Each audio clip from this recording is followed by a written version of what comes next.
So, in today's episode, we're going to talk about looking for and seeking the thread of where God is guiding you in your life. And I'm going to share a story with you of something that I experienced recently. So, a couple weeks ago, I experienced one of the most disappointing situations of my career, probably in the top three most heartbreaking situations of my career. And it had to do with a person that I care about really deeply and how a situation was handled and, something that took place. And, I was really devastated by this situation. It hit me on a soul level, person that I really cared about, situation that really mattered, was really shocked, really surprised with, decisions that were made and the way that things were done. And I definitely went through a serious grieving process, still am a little bit, with this situation. But what was really interesting was when this took place, I was so dismayed and I was so distraught. And I was praying to God and I was saying, God, I just don't see how this fits in the plan. I don't get it.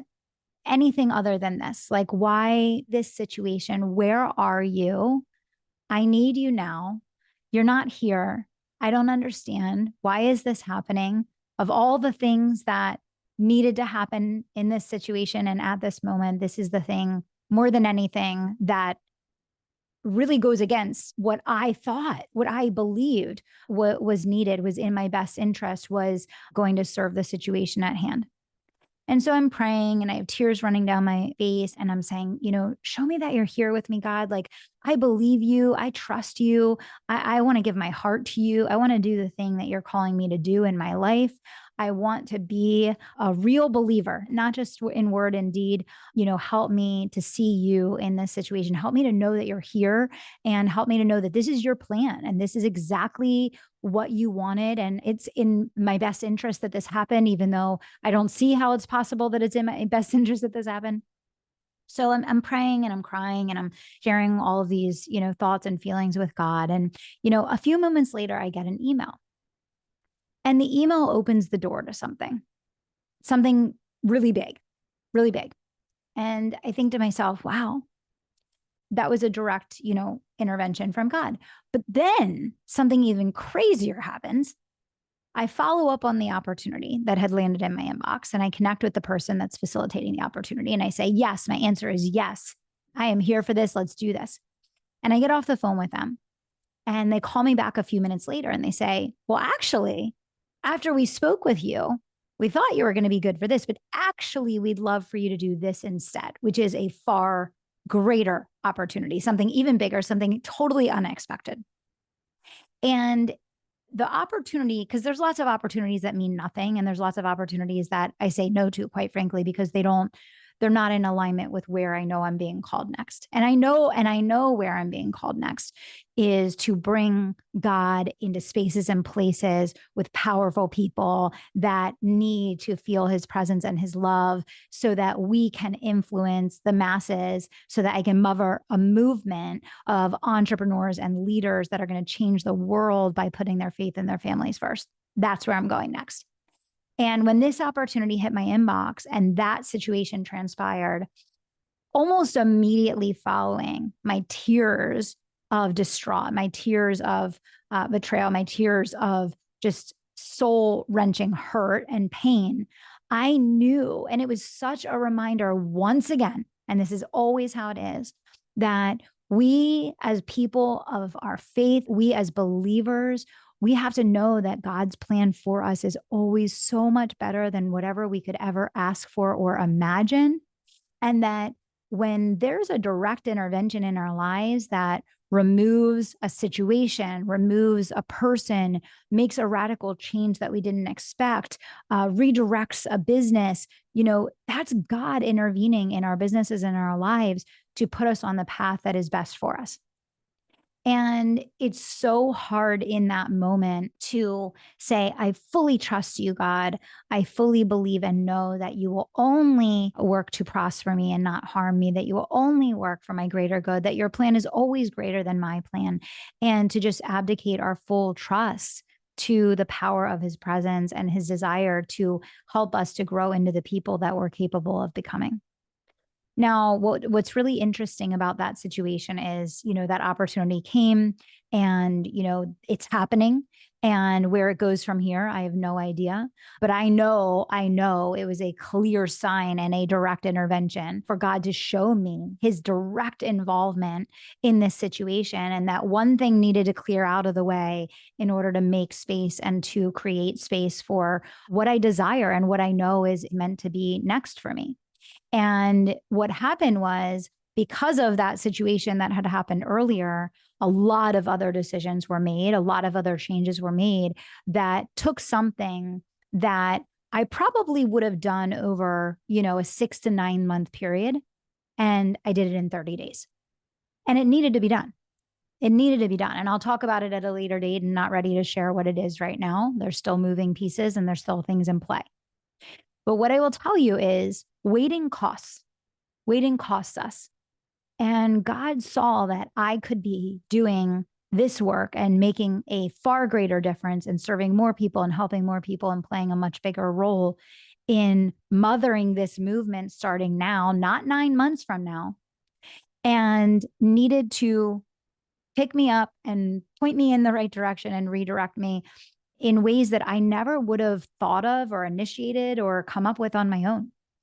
And certain things had to happen, certain moments needed to happen in order for kind of a big event that ultimately created this redirection that is accelerating my path to where I know I need to be.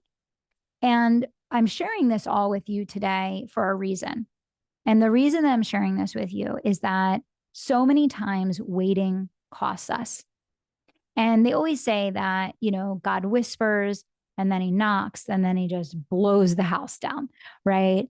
And so the question I have for you today is, what is the thing that you already know?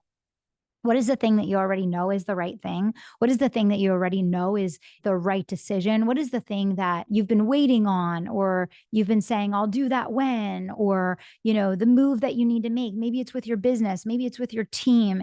Maybe it's with one of your offers. Maybe it's with your strategy. Maybe it's with your family.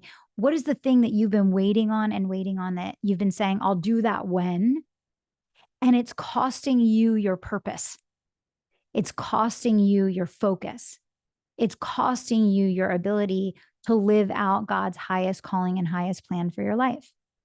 And all of this stems from fear, right?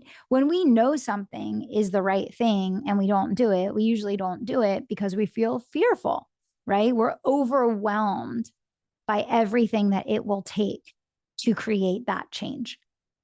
And we're overwhelmed by how hard it might be, or how difficult it might be, or how expensive it might be, or what it will cost us. We're fearful of what we'll lose, right? But the thing is, when we want God to multiply in our businesses and in our lives, we have to create space. That multiplication, that duplication, that abundance that we crave, it creates space. It requires space. And a lot of times our lives, our teams, our businesses, our offers, the cup is overflowing all the time. Too much, too busy, schedule too filled, right? We could go through every single area. I think everyone you talk to is overwhelmed, they're overbooked, they're overscheduled. And what that does is it doesn't leave any space for the miraculous. It doesn't leave any space for God's will in our life, right? We sometimes push it out to the outskirts. And so a couple of things I want to share with you today that I think will be helpful for you, or I hope will be helpful for you. One, I think the greatest prayer that we can pray in our lives is that we seek to discern how to create alignment between God's will for our lives and what we're actually choosing to do with it. And there is no greater reward than contribution. There is no greater reward than coming into congruence and coming into agreement with God about the gifts that he has instilled and installed in you in order for you to go out in the world and share in a meaningful way and give those gifts back to as many people as you can in as many ways as you can. So pray to be able to discern and to seek to want to come into agreement and come into alignment with whatever that will is for your life, right? And two is like, pray to be able to see even situations that cause great hurt or pain or doubt. Pray to be able to see how God is always working for your greater benefit and always leading you towards where you're meant to be. And those situations are required sometimes to just redirect us, to get us pointed in the right direction. You know, I was telling my sister about this situation that happened and how upset I was and how hurt I was. And she said, you know, you were just focused on the wrong person. And, you know, God had to redirect you. You know, you were pouring yourself into the wrong place. And it wasn't right. It wasn't what was meant to be. And, you know, I really believe that now. I really believe that now, but it was hard to feel that or know that in the moment. And, you know, the other thing I'll share is just really working on extending our faith and extending our belief to trust that, you know, whatever is happening in the moment, that there's a way that God is working to mold us. There's a way that God is working to mature us. And the things that you're going through right now and the things that you're challenged by, they're showing you those growth opportunities. They're showing you that growth edge that you have to mold and mature yourself to be able to work through. And the biggest thing that I see for people is when they hit that growth edge, they typically quit. That's when people start over. That's when business owners close their businesses down. That's when people say, I'm burnt out. I need to start over. That's when people quit, right? And quit on anything. It could be quitting on your workout routine, quitting on your diet, quitting on your business, quitting on your job, like quitting on your hobby, quitting on your marriage. This exists in every single area of our lives, right? So just asking yourself, like, what is the area of my business and my life right now where my results are purely reflecting my own growth?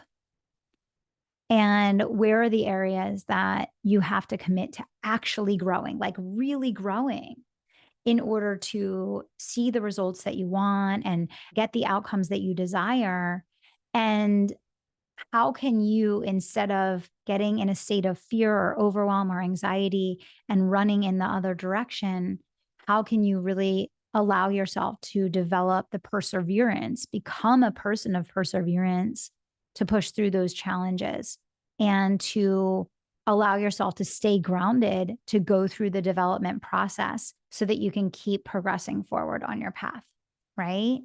So it's going to be an amazing journey. The more that you dig into your faith, the more that you bring God into every area of your business and of your life. And the more that we seek that congruence, the more opportunities are going to come our way because we're actually seeking for them. We're searching for them. We're aware. We're looking for those windows and those doors to be opened.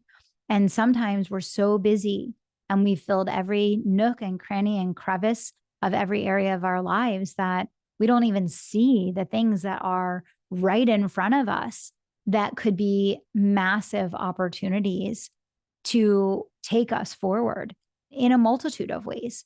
And, you know, this is what faith is all about, you know, not having to walk by sight, right? It's being able to take risks and trust the bigger plan and be able to move forward without having the whole staircase in front of us and just working to deepen and strengthen our belief set so that we can stay in the energy and in the emotions of God and not ego, right?